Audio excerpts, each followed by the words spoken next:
I'm Weird Heather and welcome to my garden. So today it's a little bit rainy at the moment, not too bad, otherwise I wouldn't be risking my camera out of here. And I want to talk to you a little bit about my dreams and aspirations connected with the garden. So basically, I have a very limited budget. I work a minimum wage job, and when I bought this house, I didn't really have gardening in mind. I wasn't as super into gardening then as I am now. And whilst I am grateful to be able to garden in this way, in the space that I have this dream, and basically I want a mini farm. I've been watching this YouTube channel called Roots and Refuge Farm. The lady Jess that runs that channel, she is so inspiring to me. I will put her link down in the box below. Honestly, check her out, she's amazing.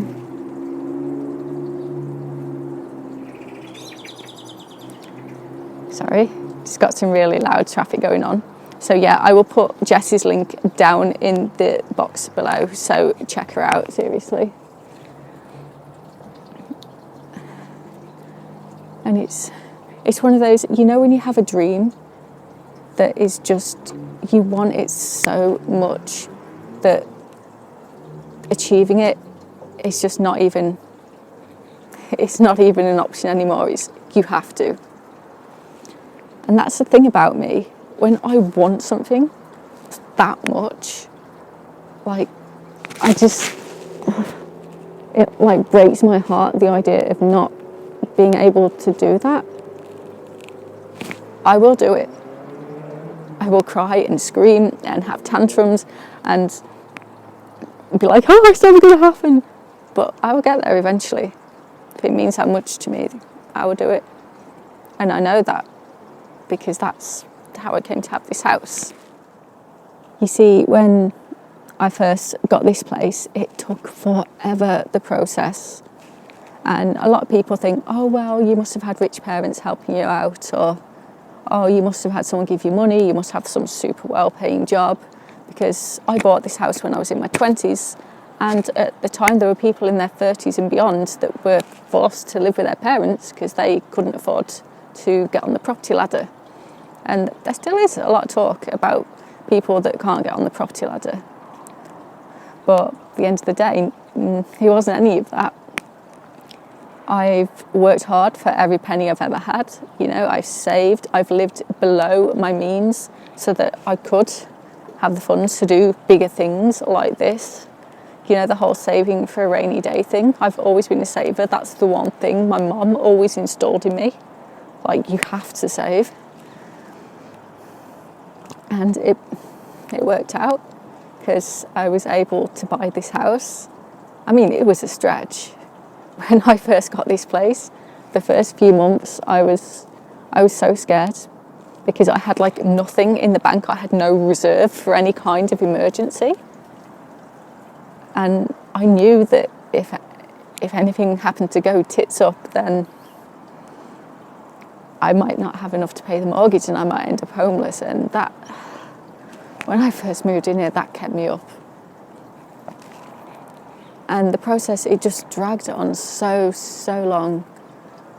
I used to come home and like cry in the shower, and I'd be like, oh, it's never going to happen. And they kept wanting more documents as it dragged on to prove I was still employed. And it was just so frustrating and drawn out.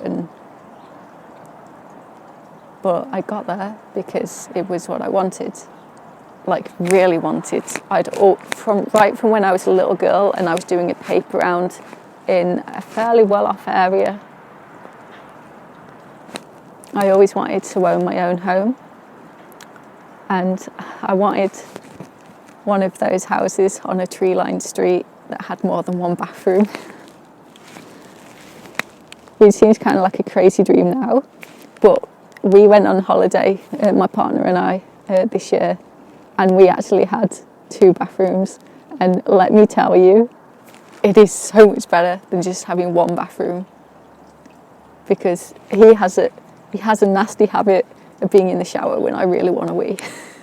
So, like, sorry if that's TMI, but yeah, two bathrooms is a good goal to have, especially if you're living with someone.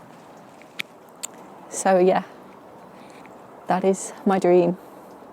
I want a mini farm. I want to do the whole regenerative farming thing. I want to do permaculture. You know, I want to have no dig beds. I want to have like a bank of compost heaps. I want to make my own organic, completely natural fertilisers. I want a closed loop system. Okay, basically what that is, it's when you are buying in as little as possible. You are basically manufacturing everything that you need on your farm. So, for example, you might have chickens and they might lay eggs, and the eggshells you could be using as like calcium for your soil. You could be using like manure from your chickens as a fertiliser. And then that's going to grow up your plants, and you could be doing chop and drop. You could just be composting on a compost pile. You know, there's food forests. I would love to have the space to experiment with doing some food forests. Just all of this stuff, it really kind of captures my imagination, and you can't really have a food forest on a concreted yard. But all of, you know, Roots and Refuge Farm, my favourite YouTuber, Jess, she has this wonderful saying, turn your waiting room into a classroom. And that's just such good advice, because I might not have the farm yet, but I can still be learning things that will be of use when I do have it.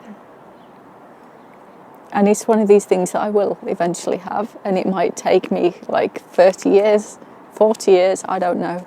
I work a minimum wage job now, so the idea that I could ever have enough money to buy a mini farm, I mean, a small one, I've been looking, could cost anywhere between 300,000 if I'm lucky to 500,000. So the idea of getting there from where I am now, it seems impossible. But the thing is, impossible is very rarely actually impossible. You just got to figure out what steps you need to take in order to get there. So with a little patience, not something I'm known for, admittedly, with a little patience, I think maybe I could get there. So I've also got some of these to plant. They're a kind of onion called snowball. They're a white onion, which to those of you watching from America, you're not going to understand why I'm so excited about white onions, because in Walmart, because in Walmart you can just buy them as readily as you can buy any other colour onions. But in England, white onions are expensive, and a lot of places don't actually have them. So I'm excited, because in England, white onions are weird. And they're expensive. It's like 3 solitary onions are like £1.50, whereas for the regular yellow onions, they are a lot. They sell those by the kilogram. It's like, that's how cheap they are. So yeah, I'm excited. I actually got these half price from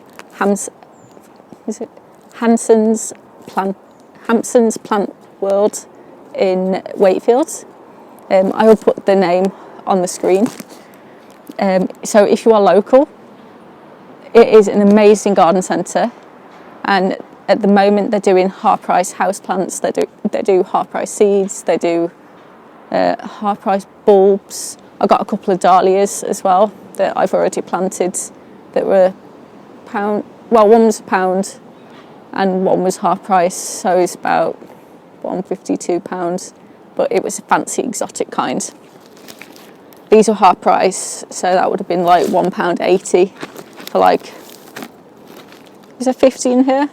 Yeah, for 50 of these, and most of them haven't even sprouted yet.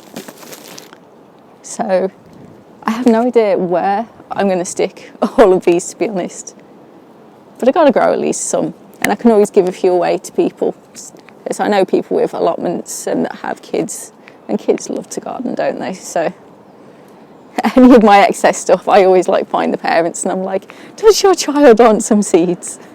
And that's how I get rid of my excess seeds. It's good, try it. So to plant these, really simple. You just take one of the little teeny bulbs and then you find a space that looks good in the soil that you have. I'm going to go here. Make a little hole with your finger and pop it in. And cover it up. Have another go, do another one. This one's sprouting as well. So I'll pop this one over here. Make a little hole with my finger. In it goes. Just cover it up, firm that in a little bit. Let's see if we can make some space. To be honest, I'm not bothered if I don't get a super edible crop out of these, because I'm happy just to be able to get the flowers, because they have those lovely circular allium flowers. They really are beautiful, those little globe flowers, and the bees really like them as well.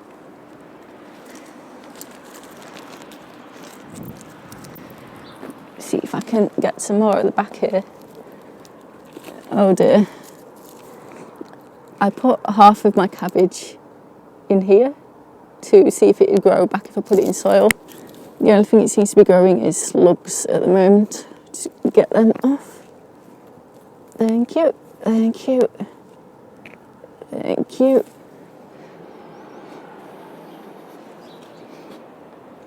Just put them down there for now.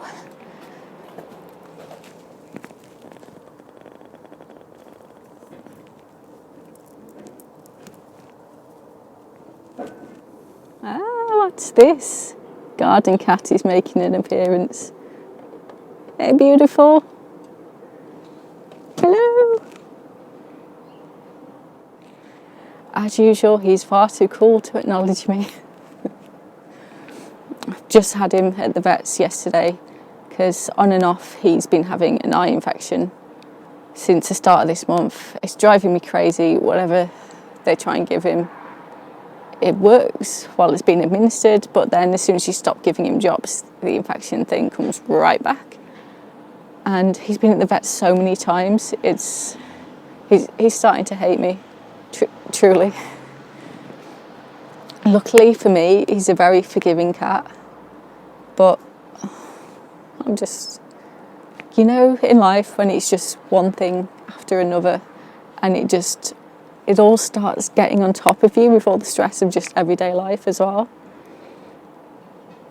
It's like yesterday I had to lock him in the bathroom to prevent him from like battering himself out of the cat flap. And I was just sat downstairs in literal tears. I'm like, I can't do this. Of course, I tried relating this to my partner when he got in to take us to the vets. And he was just looking at me like I was slightly insane. He doesn't really understand emotions, bless him. So yeah, that's Garden Cat's exciting life at the moment. On a happier note, this is one of my tulips that's begun to blossom. Which is cute. Little pink one. It'll be nice in a couple of days when that's all opened up. My comfrey is doing well. I suppose I probably shouldn't touch it because it's supposed to make your skin all photosensitive, but I mean that is so much bigger than last time we checked in here. And over here, this is my Jerusalem artichokes bed, and you see this little thing here? That is a sprout. Hey, they're sprouting. My blackcurrant is all bursting into leaf there, as you can see, which is pretty cool. Moving along up here, these are supposed to be a beautiful gothic dark purple tulip, so I truly hope that's going to be the case. I just have a thing for dark gothic stuff. It's just cool, so very, very cool. My big cup daffodils are doing very well, as you can see. I don't know why. I come home the other day and I think it was the first one of these that had blossomed in my taller planters, and I just felt the urge to like kiss the daffodil, which is probably a bad plan because daffodils are actually poisonous. So that's not the kind of thing you want to be putting in your mouth. It's not the kind of thing you want to be kissing either, regardless of how cute it is. And of course, the traditional cat bombing. No, photo bombing by the cat. That's what I meant. Hey, beautiful. Have you come to say hello? Guess not. Daffs are doing well, opening up well here at the bottom as well. Beautiful things. Something is getting in here though and eating my daffodils. Got no clue what it is, but it's like it chewed the top off of this one. So I just stuck it in the ground. I don't expect it to open, but you know, you never know. This one's all flopped over. I don't know if that's like wind damage or something. This is one of my carrots that I rescued.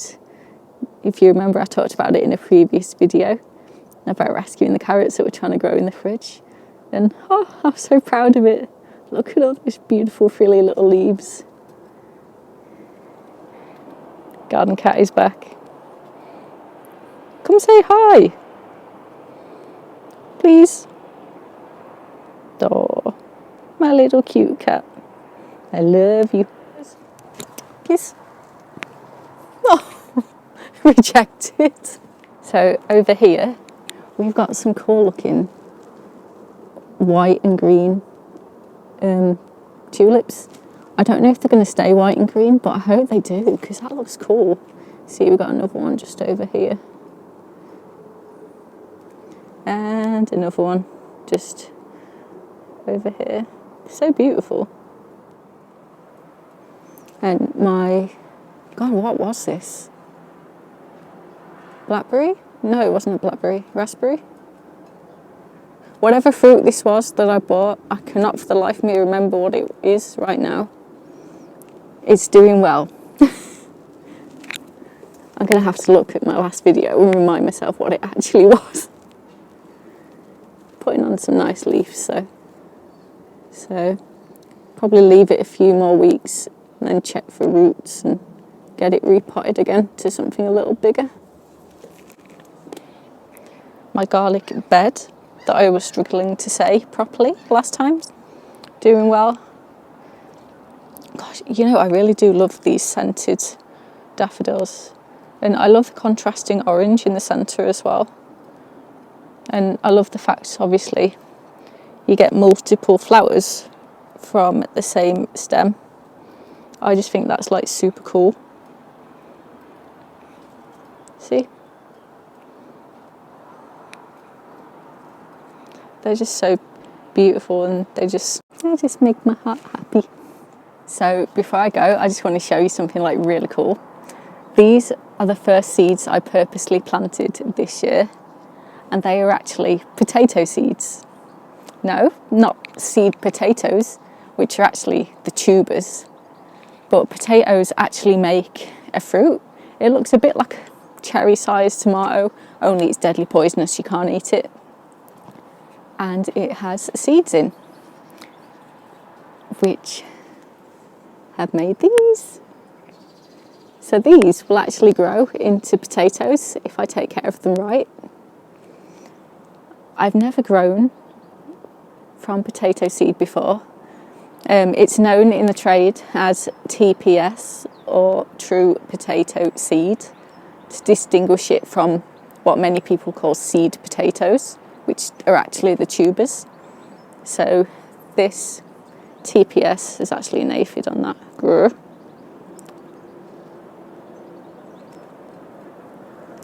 I'll get that later. So yeah, all of these are tiny little potato seedlings, and you can just see on some of the bigger plants they're beginning to get their true leaves. They are potato leaves. How cool is that? So, oh, got a little label there. TPS. Might be backwards on your screen, I'm not sure. But yeah, I just thought that was really cool. And I'm going to be documenting my progress with this because it's the first time I've ever grown it. And most people don't seem to grow potatoes from seed in this way. So I thought it'd be an interesting thing to share with you all, as I no doubt mess up some things and hopefully get some more things right. So yeah, oh gosh, it's so cold. Fingers crossed on that one. My fingers don't want to work. So thank you for being here with me in my garden today and listening to me go on about garden dreams, garden cat and garden flowers. Thank you all for watching, and I will see you all in the next one. Bye.